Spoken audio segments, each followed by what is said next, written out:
Membakar langit gelombang bab 870. Bab 870. Adril menarik napas dalam-dalam. Dalam warisan Tabib Agung, ada satu metode yang memang bisa menghidupkan Handi kembali dengan cara yang berbeda. Itu adalah teknik pembuatan racun. Jika Handi dimurnikan seperti seorang anak racun, pada tingkat tertentu, dia dapat meregenerasikan kembali kecerdasannya. Pada saat itu, Handi setidaknya akan menjadi seorang guru bumi. Dalam warisan Tabib Agung, tercatat bahwa ada seorang pengikut yang merupakan ahli tingkat langit yang mendampinginya. Namun, dalam warisan itu tidak ada penjelasan tentang keberadaannya. Sepertinya ada rahasia yang membuat Tabib Agung enggan untuk mengungkitnya.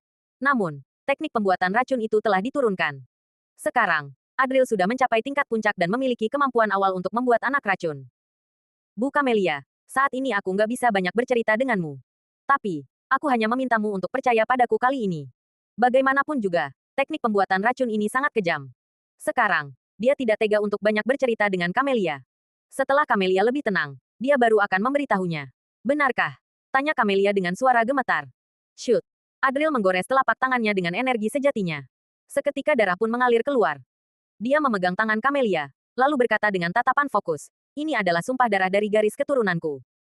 Setelah sumpah ini dibuat, aku akan pergi ke ujung langit dan ke dasar bumi untuk menghidupkan Handi. Camelia memandang Adril dengan tatapan bingung. Beberapa saat kemudian, dia tersenyum getir sambil berkata, baiklah, aku percaya padamu. Tidak peduli seberapa tidak masuk akalnya ucapan Adril, Camelia memilih untuk percaya. Bahkan jika itu tidak benar, dia tetap memilih untuk percaya.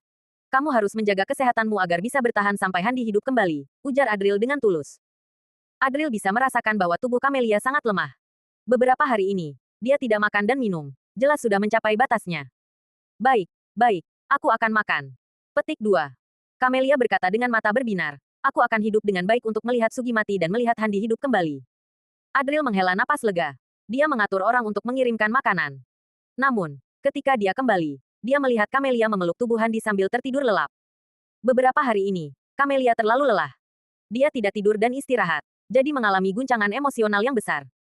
Saat ini, ketika pikirannya sedikit rileks, dia tidak tahan lagi. Adril menyelimutinya sambil melihat wajahnya yang sangat lelah. Dia menghela napas, lalu pergi dan menutup pintu kamar dengan lembut. Setelah itu, dia memerintahkan bawahannya untuk menjaga mereka dengan baik. Kemudian, dia tiba di sebuah taman kecil. Meskipun disebut taman, tanaman dan pohon di dalam taman itu hancur berantakan, seolah-olah habis dibom. Tidak heran, ini adalah tempat di mana biasanya Gary tak terkalahkan berlatih. Sekarang, Adril harus membunuh banyak orang. Hanya dengan berlatih keras dan meningkatkan kekuatan secepat mungkin, dia baru memiliki modal untuk membunuh dan membalas dendam. Adril datang ke sini, kemudian mencari tempat untuk merasakan perubahan dalam tubuhnya. Lukanya masih belum pulih sepenuhnya. Namun, untungnya ada banyak obat yang disuntikkan ke dalam tubuhnya, membuat ranah master puncak tingkat satunya menjadi stabil. Namun, yang perlu diperhatikan adalah, Adril merasakan kekuatan darah yang tersembunyi di dalam tubuhnya. Hanya saja, Adril tidak dapat mengendalikannya dengan bebas. Kekuatan mata ganda memang misterius.